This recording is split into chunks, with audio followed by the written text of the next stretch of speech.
This is the last discussion of light wave chapter, which is about polarization of light. Light is an electromagnetic wave, and the electric field of this wave oscillates perpendicularly to the direction of propagation. Light is called unpolarized if the direction of this electric field fluctuates randomly in time. If the direction of the electric field of light is well defined, it is called polarized light.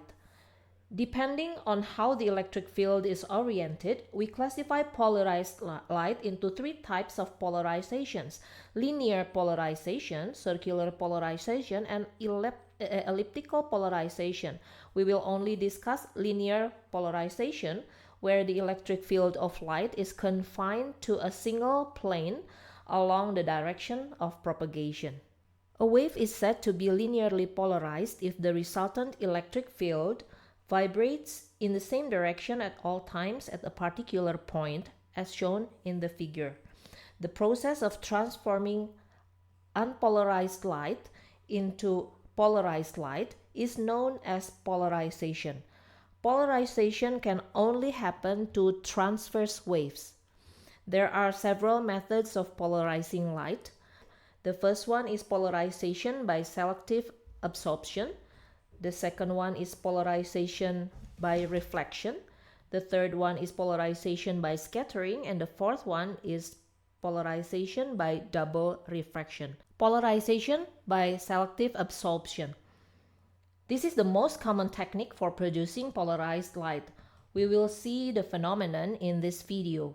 What I have here is a plastic material where the crystals, the molecules that make up the material, are arranged in this direction. And if you look carefully here, you can see there's a line which tells you how the crystals are arranged.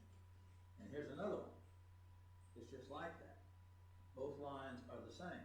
So if I put the two crystals over each other, you can see through them. But watch what happens if I rotate one of these crystals.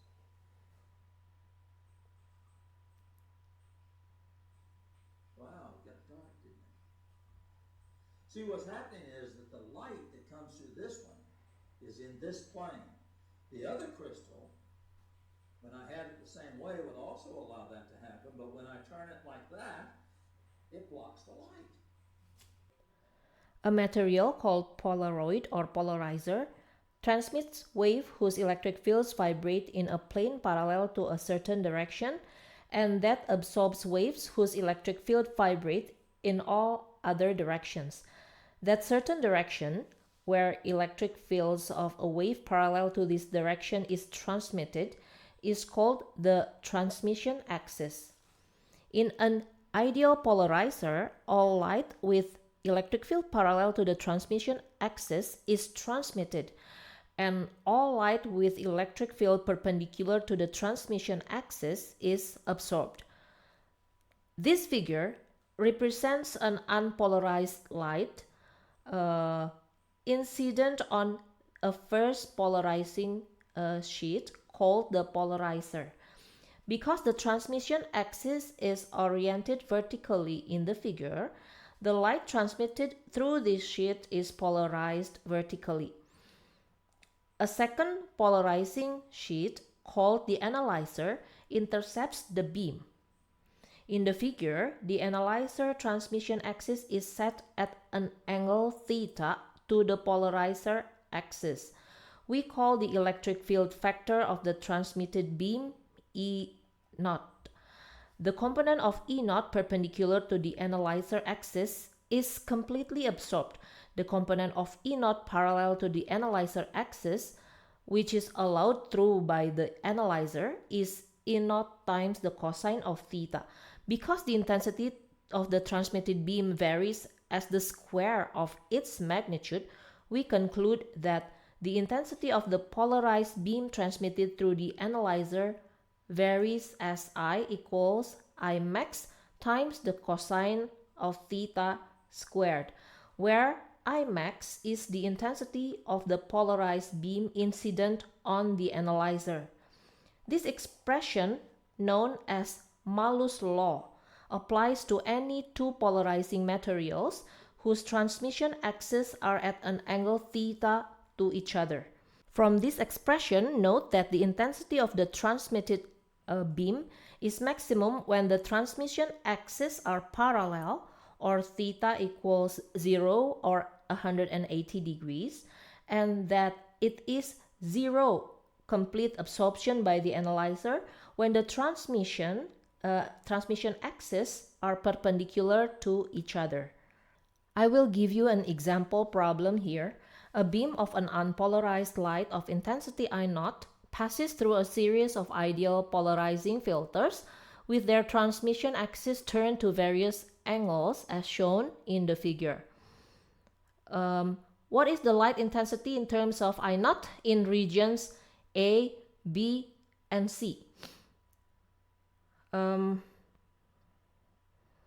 unpolarized light passes through a polarizer, the intensity is reduced by a factor of a half. The transmitted light is polarized along the axis of the polarizer. So, for region A, I1 here will be equal to a half of I0. Yeah, the incident unpolarized light is with the intensity of I0, and when it passes through the first polarizer, the intensity will decrease, becomes a half than before. So here I1 is equal to a half I0. When polarized light of intensity I0 is incident on a polarizer, the transmitted intensity is given by I equals I0 times the cosine of theta squared, where theta is the angle between the polarization direction of the incident light and the axis of the filter. The transmitted light is polarized along the axis of the polarizer. So, in region B, I2 will be the intensity coming through the second polarizer multiplied by the cosine squared of theta. Yeah, the theta is the angle between this and that. So it will be between this and the vertical. It will be the cosine of 30 degrees. And the intensity coming incident to this polarizer is a half I0. So in region B, the intensity coming out of this polarizer will be 0.375 I0. And we have one more polarizer here. For the third polarizer, theta will be equal to 90 degrees minus 30 degrees. It is equal to 60 degrees. Yeah. So in region C here, I3 that is coming out from the third polarizer will be the intensity of light coming to the third polarizer multiplied by the cosine of theta squared, where theta here is 90 degrees minus 30 degrees. It is 60 degrees. So in region C, I3 is 0.0938 I0. If we remove the middle filter, what will be the light intensity at point C? We know that when we remove this, then the theta now will be between this and that, and it will be 90 degrees. So when theta is 90 degrees, then the I3 will be equal to 0. So the light intensity coming out will be 0. So the fact that adding the middle filter, it will increase the transmitted intensity. Now, from your physics book, example problem, page 196, number 5, you can see that between two polarizers which are perpendicular to each other, another polarizer is placed so that it forms an angle of 45 degrees to the first polarizer.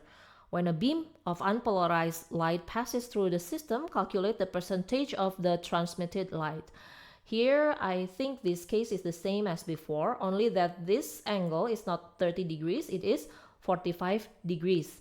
Yeah, so we have two polarizers perpendicular to each other, and we place another polarizer here in the middle between them. That forms an angle of 45 degrees to the first polarizer. So I will find the intensity coming out of the first polarizer, which is in region A, it is I1, it will always be a half of the I naught, the intensity of the unpolarized light. In region B, I2 is equal to the intensity coming to the second polarizer, incident on the second polarizer, which is a half I naught multiplied by the cosine of 45 squared. The cosine of 45 is a half times the square root of 2. If we square it, it will become a half. A half times a half is 1/4 I naught. And in region C, I3, oh, this should be I3. I3 is equal to 1/4 I naught, the intensity of light incident on the third polarizer, multiplied by the cosine of 45 squared. Yeah, this is still 45 degrees because the angle is 90 degrees minus 45 degrees. So it will be 1/8 of I naught, or if we state in percentage, it is 12.5% of I naught. Now the second method is the polarization by reflection. When light is incident onto a surface or a boundary, some of the light will be transmitted or refracted, and some of the light will be reflected. If there's a difference in the index of refraction, in this, if this is N1 and this is N2, and N2 is larger than N1, and if we draw the normal to the surface, then the angle of incidence θ1 is going to be larger than the refracted angle θ2. And it turns out that if the light, which is unpolarized, as it approaches the boundary, gets reflected in such a way that the angle between the reflected and the refracted lights is 90 degrees, then the light that gets reflected will be completely polarized. So when the angle between the reflected and the refracted light is 90 degrees, the light that is reflected will be polarized. The incident angle here, we call this the Brewster's angle, theta B or theta P, the angle of polarization. What is Brewster angle? Let's assume that this is air with the refractive index N1 equals 1. And let's say that this is water and 2 is 4/3 or 1.33. In this particular case, what would Brewster's angle be equal to?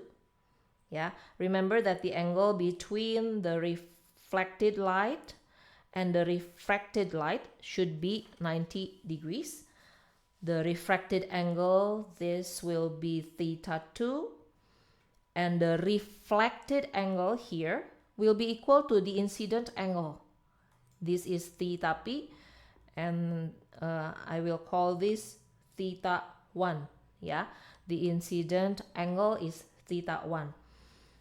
This is also the polarization angle or the Brewster's angle. Since the total angle here should be 180 degrees, if we subtract this 180 degrees by 90 degrees, then we'll get the equation that θ1 plus θ2 should be 90 degrees. Then θ2 will be 90 degrees minus θ1. Let's recall the Snell's law. Snell's law states that N1 times the sine of θ1, N1 times the sine of θ1 should be equal to N2 times the sine of θ2. And we can substitute this θ2 using this value, 90 degrees minus θ1. So we get this equation. And the sine of 90 degrees minus θ1 is equal to the cosine of θ1. So from this equation, we can divide by the cosine of θ1, then we'll get the tangent of θ1 equals N2 over N1. So if you want to find θ1, which is equal to the polarization angle, we can use the inverse of tangent of n2 over n1. Yeah, so this is the polarization angle or the Brewster angle. In this case, we can find that the polarization angle will be the inverse of tangent of 1.33 over 1, and the theta will be 53 degrees. And we will now answer the example problem, page 196, number 4. Please look into your physics book. We want to find the polarizing angle of a light shown on glass of refractive index 4 over 3. I think this should be the same as before. We have light shown from air to glass. This is glass, but the refractive index is 4 over 3 or 1.33, and we want to find that theta p.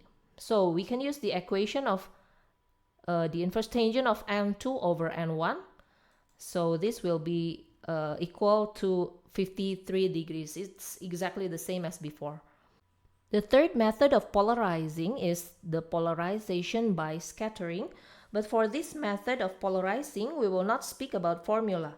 The phenomenon seen as the result of polarization by scattering is the question, why is the sky blue and why is the sunset red? Yeah. Short wavelengths, blue light, are scattered more efficiently than long wavelengths, the red light.